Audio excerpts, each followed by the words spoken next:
사실입니다. 당신 마음방에 있는 그 모든 문들을 예수 그리스도의 빛 가운데 다 열어야 합니다. 습기나고 냄새나고 더러운 곳, 쓰레기가 있고 쥐들이 왔다 갔다 하는 그곳 다 열어내서 깨끗하게 청소해야 합니다. 그때부터 하나님이 쓰십니다. 아멘. 쓰임받기를 축원합니다. 우선은 우리가 오늘 내적 치유를 하기 위해서 깨어진 마음과 상처의 부분에 대해서 함께 알아보기를 원합니다. 도대체 마음의 상처는 어디서부터 왔을까? 또 어떻게 생겨난 것일까? 이 상처를 알기 위해서는 우리의 마음부터 먼저 알아야 합니다. 이 마음이 우리가 온전한 마음인지 깨어진 마음인지에 대해서 우리는 잘 알고 상처를 접근해야 합니다. 너무나 이것은 성경으로 기초적인 그러한 이야기임에도 불구하고 우리가 모르는 경우가 너무나 많다는 사실입니다. 하나님이 우리를 처음 지으셨을 때는 우리를 흙으로 말씀으로 우리를 지으시고 그분 영광이, 그분의 생명이 우리의 심령 안에 들으시고 그분은 그분의 본질, 그분의 마음의 뜻을 우리 마음판에다가 가득 부었습니다. 우리는 그분을 아버지인 줄 알게 되었고 그분의 뜻을 이 땅에 이루는 존재로 살았습니다. 우리의 마음판은 온전한 마음이었습니다. 그러나 그 아담과 이브가 죄를 지음으로 말미암아 우리의 마음은 broken, 깨어지게 되었다는 사실입니다. 한 인간이 죄를 지음으로써 온 인류가 죄를 짓게 되었습니다. 우리는 태어나면서부터 온전한 마음을 갖고 태어나는 사람 아무도 없습니다. 다 깨어진 마음으로 우리가 태어났고 살아가는 것입니다. 깨어진 마음에다가 깨어진 부모 밑에서 자라면서 온 상처들로 번복을 하며 살아가는 것이 우리 인생이라는 사실을 여러분들이 아셔야 합니다. 사람들은 처음부터 우리 마음은 깨끗했다고 생각합니다. 아니요, 그렇지 않습니다. 아담과 이브가 온전한 마음을 지녔습니다. 그러나 죄로 말미암아 그 죄가 우리 안에 들어옴으로써 깨어진 마음이 되어버렸습니다. 그리고 그 죄악된 부모로부터 난 모든 인류도 날 때부터 깨어진 마음을 갖고 날 수밖에 없었습니다. 그러나 바로 그 예수 그리스도를 믿음으로 말미암아 우리는 그 깨어진 마음에서 타락전의 상태, 온전한 마음으로 돌아갈 수 있다는 것입니다. 이것이 복음입니다. 이것이 좋은 소식입니다. 아멘. 아멘. 그 깨어진 마음의 상태들이 어떤 것인가 성경의 말씀을 보면서 몇 가지만 알아보겠습니다. 우리가 창세기에 아담과 이브가 죄를 지으면서 그 마음이 어떻게 깨어졌는가 말씀을 통해서 볼 수 있습니다. 첫 번째, 부끄러운 마음입니다. 본래 아담과 그 아내 두 사람이 벌거벗었으나 부끄러워하지 않았지만 그들이 죄를 짓고 난 다음에 눈이 밝아 자기들의 몸이 벗은 줄을 알고 무화과 나무 잎을 엮어 치마를 하였더라. 몸이 벗은 줄 알고 벌거벗었으나 부끄러워하지 않았는데 부끄러운 마음을 갖게 되었다는 것입니다. 바로 그 부끄러운 마음을 통해서 죄책감과 수치심이라는 것이 들어오게 되었죠. 두 번째는 두려운 마음입니다. 두려운 마음. 여호와 하나님이 아담을 부르시며 그에게 이르시되 내가 어디에 있느냐? 가로되 내가 동산에서 하나님의 소리를 듣고 내가 벗었으므로 두려워하여 숨었나이다. 두려워하는 마음. 깨어진 마음의 두 번째는 두려워하는 마음입니다. 바로 이것으로부터 오늘 우리는 불안과 공포를 느끼게 되는 것이죠. 세 번째로는 책임을 전가하는 마음, 남에게 탓을 돌리는 그것입니다.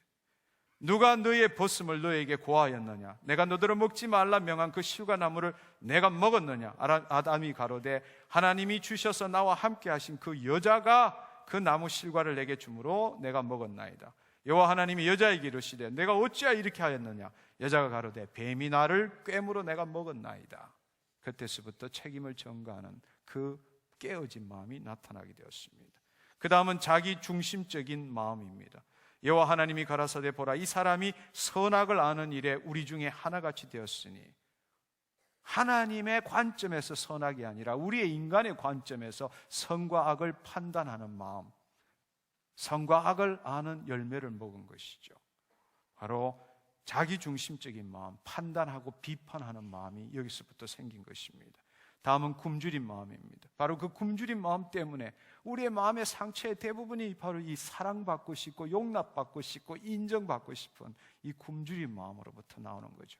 그들이 중앙동산에 있는 선과 악을 아는 열매를 먹으면 그 후부터 죄를 짓고부터 벗은 것을 알고부터 그 중앙나무에 있는 생명나무의 열매가 얼마나 중요한 것인지를 알고 그들은 그것을 먹으려고 했습니다. 그러나 하나님께서는 죄가 지은 자가 영생하는 것을 눈뜨고 볼 수 없었기 때문에 그들을 에덴 동산 밖으로 내어 쫓아버렸습니다. 그가 그 손을 들어 생명나무 실과도 따먹고 영생할까 하노라 하시고, 바로 그것으로 해서 우리는 굶주린 마음을 갖게 되었습니다. 또 한편은 우리가 에덴 동산으로부터 쫓겨날 때에 우리는 말할 수 없는 아버지로부터 버림받은 것이죠. 사실은 우리가 아버지를 먼저 거절했기 때문입니다. 바로 버림받은 마음입니다. 그것으로부터 거절감, 반항이 생겨나게 되었습니다.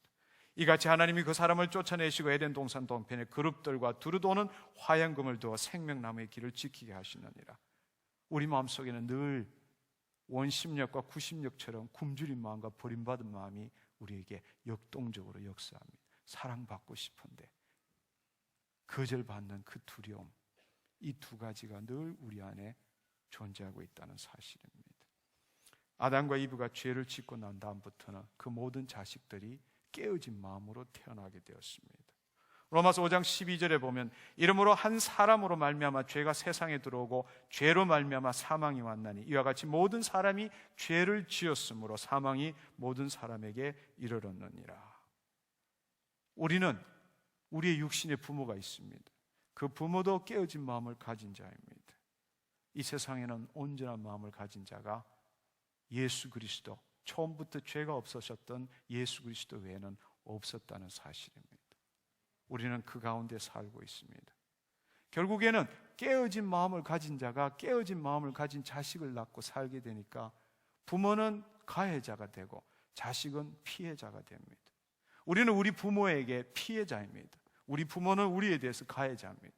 그러나 우리도 성숙해서 우리가 결혼하고 가정을 꾸리고 자식을 낳으면 우리가 가해자가 되고 그들은 또 피해자가 되고, 바로 그것을 역사를 따라서 계속 해오고 있다는 사실입니다. 그렇기 때문에 세월이 갈수록 세상의 죄악이 관영하고 우리 마음의 계획이 날로 악함을 성경의 창세기 6장에는 이 세상을 그렇게 표현하고 있습니다. 죄악이 가면 갈수록 더 늘어나고 마음의 계획이 가면 갈수록 더 악해지는 것. 왜? 깨어진 마음을 가진 자가 깨어진 마음의 자식을 낳고 그가 또 놓고 또 놓고 계속 가기 때문에 그렇습니다. 그것을 깰 수 있는 방법, 온전한 마음으로 되돌릴 수 있는 방법, 바로 예수 그리스도의 복음입니다. 아멘. 네, 그렇습니다. 우리가 이 깨어진 마음을 가진 자가 가정에서 태어나서 자라오면서 그 깨어진 마음으로 인하여 우리의 수많은 상처, 마음의 상처가 어떻게 되었는지는, 그것이 또 가계를 통해서 어떻게 흘러가는지에 대해서는 다음 주에 우리가 굉장히 깊게 다루었으면 좋겠습니다. 그러나 오늘 이 시간에는 일단 그 깨어진 마음, 부끄러운 마음, 죄책감, 수치심, 불안, 공포, 다른 사람에게 책임을 전가하는 것, 또 판단하고 비판하는 마음, 굶주린 마음, 버림받은 마음, 이런 수많은 깨어진 그 마음을 우리 모두에게 갖고 있습니다. 오늘 이것을 가지고 내적 치유를 어떻게 해나갈 수 있는가, 그 과정에 대해서 먼저 공부하기를 원합니다. 이미 앞서 말씀드린 것처럼 오늘은 우리의 마음에 깊이 온몸에 들어있는 그 깨어진 마음으로 인한 상처를 어떻게 드러내는가, 어떻게 독을 빼내는가, 이 부분에 대해서 집중해서 함께 알아보기를 원합니다. 여러분, 이 시간에 또 다음 시간에 계속적으로 이 과정에 대해서 말씀을 드리겠지만, 내적 치유, 실제적으로 내적 치유를 어떻게 하는가, 그 과정에 대해서 한번 여러분들이 생각해 보시면 좋을 것 같습니다. 우선은 깨어진 마음과 상처를 가지고 예수 그리스도 앞에 오는 겁니다. 오늘은 멋모르고 왔지만 여러분이 치유받기를 원한다면 바로 여러분의 그 깨어진 마음과 상처를 갖고 다른 사람, 아니요, 다른 권력, 네트워킹, 물질, 아니요, 예수 그리스도 앞으로 나오는 것입니다. 그것이 첫 번째입니다. 두 번째로는 그 예수 그리스도 앞으로 나왔을 때, 오늘 이 시간처럼 여러분이 이 자리에 나왔을 때에 하나님의 말씀과 성령으로 말미암아 내 마음속에 상처와 문제를 깨닫게 되는 것입니다. 말씀과 성령의 권능으로 말미암아, 아, 내 안에 빨간 단추가 있구나, 나에게도 문제가 있구나, 이것을 깨닫게 되는 것입니다. 세 번째는 문제가 되는 그것에 감정에 일정한 패턴, 생각에 일정한 패턴이 있는지 없는지를 우리는 알아내게 됩니다. 늘 이 문제만 부딪히면 내 감정이 이렇게 격동되고, 이 문제만 다가오면 감정이 이렇게 되고, 내 생각이 다르게 생각되고 비정상적으로 생각되는, 그것은 지금의 현재의 문제가 아니라 이미 우리 과거에 나도 모르는 씀뿌리와 나도 모르는 상처가 도사리고 있기 때문에 그것으로 인해서 오늘 나의 삶에 영향을 받고 있다는 것입니다. 바로 그 생각과 감정의 패턴, 그 원뿌리가 어디에 있는지, 내 무의식 속에 어디에 있는지를, 그것을 우리가 찾아나가는 것입니다. 그것을 찾아나가는 겁니다. 네 번째로는 나한테 이 동일한 습관, 동일한 문제, 동일한 감정들이 일어나는구나, 내 내면에 내가 살아오는 과정 중에 어떤 상처가 있었구나라는 걸 알고 이제는 그 문제를 직면하는 것입니다. 무엇으로? 성령 안에서 예수 그리스도와 함께 직면하는 겁니다. 대부분의 경우에서 어렵고 힘든, 아까 어느 자매님 건친 상간으로 말미암아 저는 내적 치유하면서 많은 사람들 얼마나 그것으로 인해서 그 한 여인의 인생이 망쳐지는지를 보았습니다. 그는 거기에 대한 수치심, 죄책감으로 인생 전부를 포기하고 사는 경우, 그런 경우 많이 봤습니다. 그는 그 과거를 돌아갈 수가 없어요. 그 장면을 그런 장면을 그래서 결혼도 못해요. 너무나 수치스럽고 죄책감, 자기 자신이 무가치하게 느껴지기 때문에 혼자는 못 돌아갑니다. 그는 살기 위해서 미치든지 아니면 살기 위해서, 그것을 묻기 위해서 최선을 다, 나의 모든 에너지를 다 쏟아부어서 그것을 잊으려고 그렇게 노력하고 살고 있습니다. 그것뿐만 아니라 우리 안에 있는 깊은 상처들은 대부분이 그렇습니다. 대부분이 그렇습니다. 혼자는 못 갑니다. 그러나 성령 안에서 예수 그리스도의 손을 잡고는 갈 수 있습니다. 치유는 골방에서 피상적으로 기도한다고 해서 치유는 일어나지 않습니다. 여러분 한두 번 속았습니까? 수많은 상처들 골방에 가서 놓고 기도하고 그렇습니다, 치유됐습니다 아무리 외치지만 막상 동일한 상황이 벌어지면 옛날처럼 온몸에서 분노가 솟아나고 똑같은 감정을 느낄 수밖에 없습니다. 왜 그렇습니까?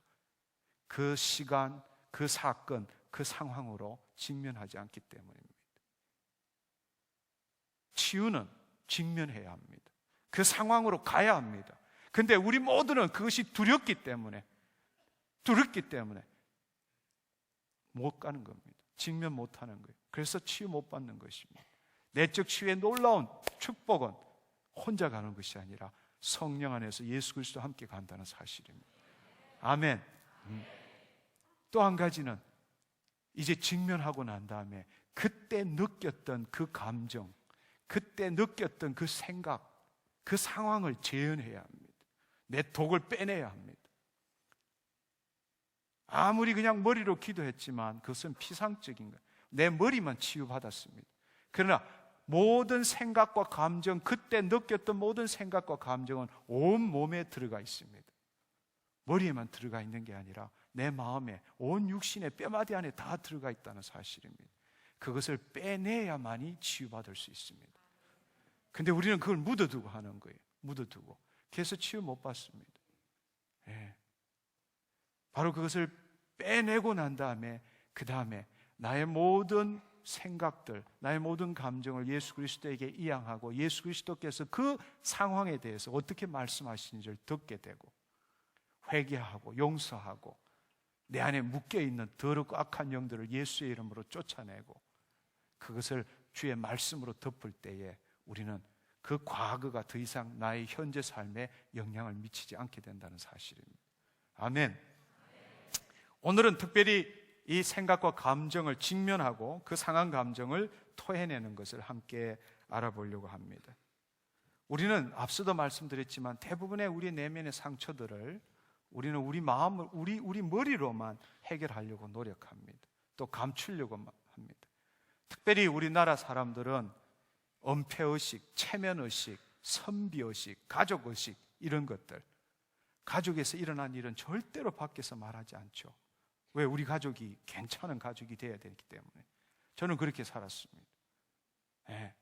그리고 이 안에서도 부글부글하지만은 체면 때문에 은폐해야 됩니다. 안 그런 척하고 할렐루야, 아멘, 승리하십시오.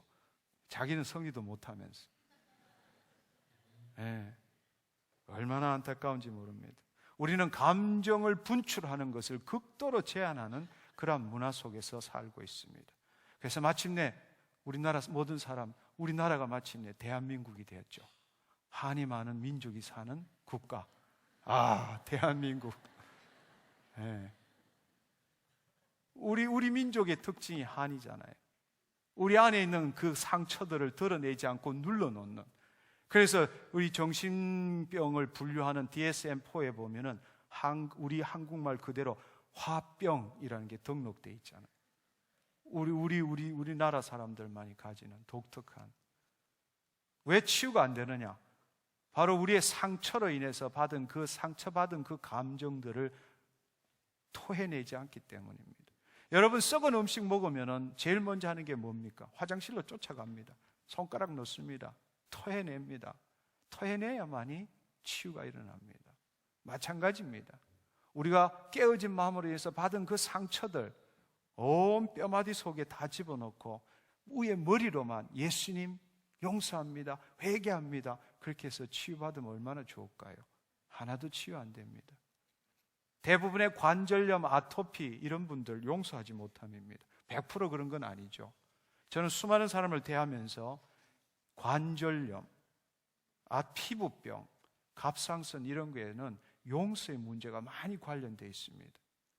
그런 사람들 하나님이 주실 때, 저한테 말씀하실 때 용서 문제, 그 문제에 대해서 해결하면 그 사람 관절염 그 자리에서 나아버립니다. 그렇습니다. 우리의 감정의 독은 온 몸에 들어가 있다는 사실을 여러분 기억해야 합니다.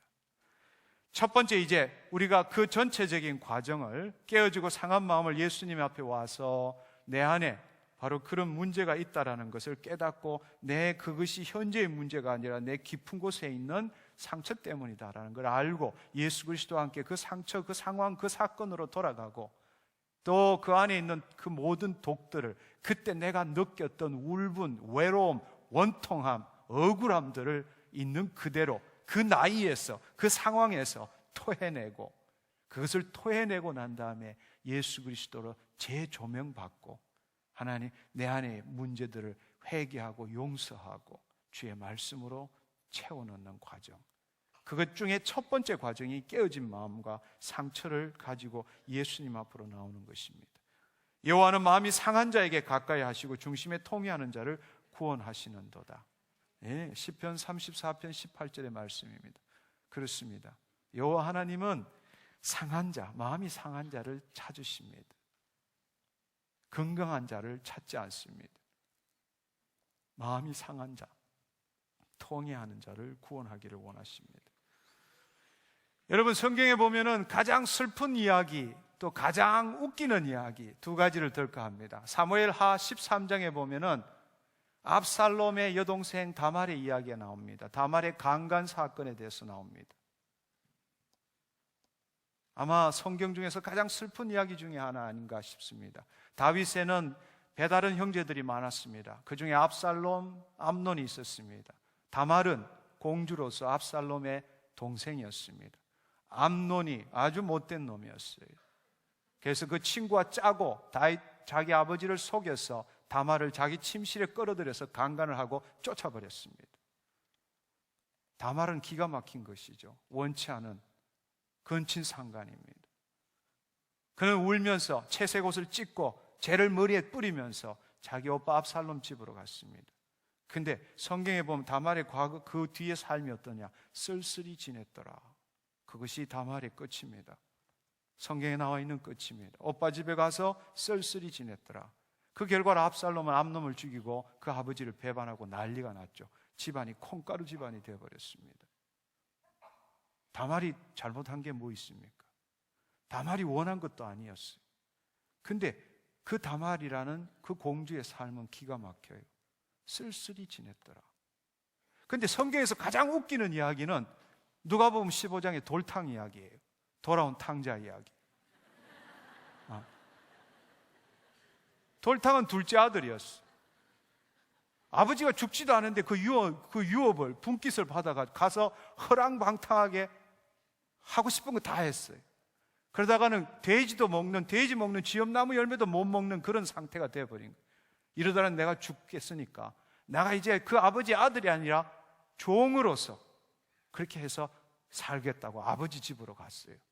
근데 똑같이 누가복음 15장 20절에 보면은 기가 막힌 거예요. 상그가 뭔데 아버지는 맨날 그런 아들을 기다리고 있었던 거예요.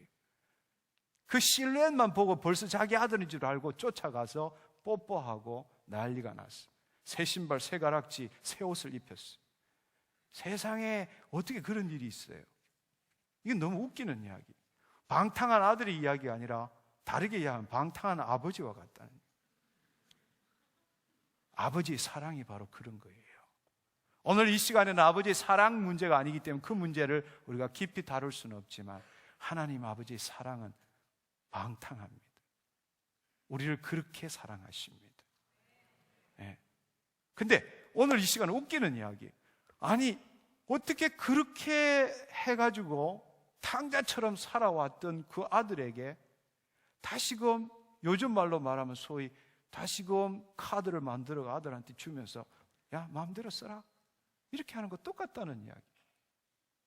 여러분 다말과 돌탕을 한번 비교해 보십시오. 다말이 무슨 잘못을 저질렀습니까? 왜 그런 삶을 살아야 합니까? 돌탕이 어떻게 그런 삶을 사는 게 합당합니까? 조건 한 20가지는 걸어서 정신 차리게 만들어야 될 것 같은데 그 다말과 그 돌탕의 차이는 뭘까요? 영적으로 볼 때에 다말은 오빠 집으로 갔습니다. 근데 돌탕은 아버지 집으로 갔어요. 네. 다말이 아버지 집으로 갔다면 쓸쓸히 지내지는 않았을 겁니다. 여러분에게 인생이 어렵습니까? 절망입니까? 고난입니까? 살만한 가치가 없다고 생각하십니까? 불안과 공포와 두려움이 있습니까? 그 모든 것들은 누구에게나 올 수 있는 이야기입니다. 그러나 당신이 선택할 수 있는 길이 있습니다. 사람을 의존하시겠습니까? 권력을 의존하시겠습니까? 돈을 의존하시겠습니까? 아닙니다. 이 돌탕처럼 아버지를 찾으십시오. 예수 그리스도를 찾으십시오. 그분만이 치유자이십니다.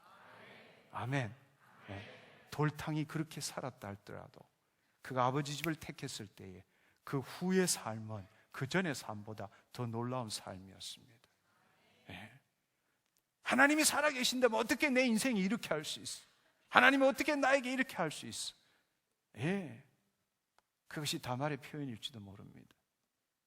그러나 당신이 아버지를 만나면 당신의 인생은 바뀐다는 사실입니다. 아멘? 그렇습니다. 그렇습니다. 나 여호와가 이같이 말하노라. 무릇 사람을 믿으면 혈육으로 그 권력을 삼고 마음이 여호와에게 떠난 그 사람은 저주를 받을 것이라. 그렇습니다. 우리는 오직 예수 그리스도만을 의존해야 합니다. 두 번째로 바로 그 상처를 갖고 있지만 우리가 예수 그리스도 앞에 오고, 두 번째로는 그 성령과 말씀을 들으면서 나한테 상처와 문제가 있기는 있구나, 나에게 빨간 단추가 있구나. 예, 누구에게나 다 빨간 단추는 있습니다. 서로 남편과 아내를 보면은 밖에 가면 그럴듯하고 굉장한 지위를 갖고 있는데 서로 벌거벗고 살다 보면은 그 나이가 5살, 6살에 고착되어 있는 것 같은 행동을 하는 경우들을 많이 봅니다. 우리 인간은 모든 면에서 다 성숙하지는 못한 것 같아요. 상처가 있기 때문에, 부모와의 관계, 형제들과의 관계 때문에 고착된 부분들이 많습니다. 감정이 미숙한 부분들이 있다는 거죠. 그런데 그것을 딱 건드리면은 평상시에 호인처럼 지내던 그 사람이 바로 그 빨간 단추만 딱 건드리면 뚜껑이 열리고 막 확 솟아나는, 누구도 말릴 수 없는 그런 일들이 벌어지죠. 소위 말하는 빨간 단추입니다. 근데 여기 있는 분들은 하나도 없는 것처럼 앉아있네요. 없으신 분은 돌아가셔도 좋습니다. 우리에게는 그 부분을 치유받아야 합니다. 그 부분을 치유받아야 합니다. 바로 우리가 그 빨간 단추가 있는데 그것이 매번 동일하게 똑같은 감정, 똑같은 그 일로 다시 돌아간다면 우리 안에는 깊은 내가 알지 못하는 상처가 있다는 사실을 알게 되고, 그 부분을 고구마 줄기를 타고 들어가듯이 찾아내어야 합니다. 내적 치유를 해보면 너무 감사하고 재미있는 것은요, 그 부분을 하나씩 잡고 하나하나씩 파가면은 고구마 줄기처럼 여러 개가 다 연결돼 가지고 있는 걸 볼 수 있습니다. 그 한 줄기 잘 잡아서 빼내면요, 완전히 제거할 수 있어요.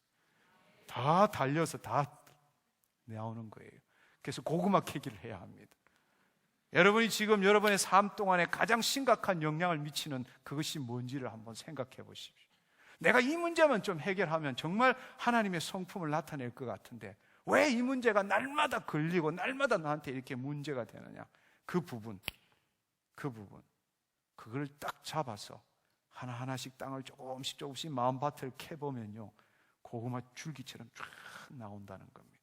그걸 다 드러내야 돼요. 아멘? 그렇습니다. 그런데 그 부분을 점점점 가보다 보면은 더 이상 가고 싶지 않는 곳이 있습니다.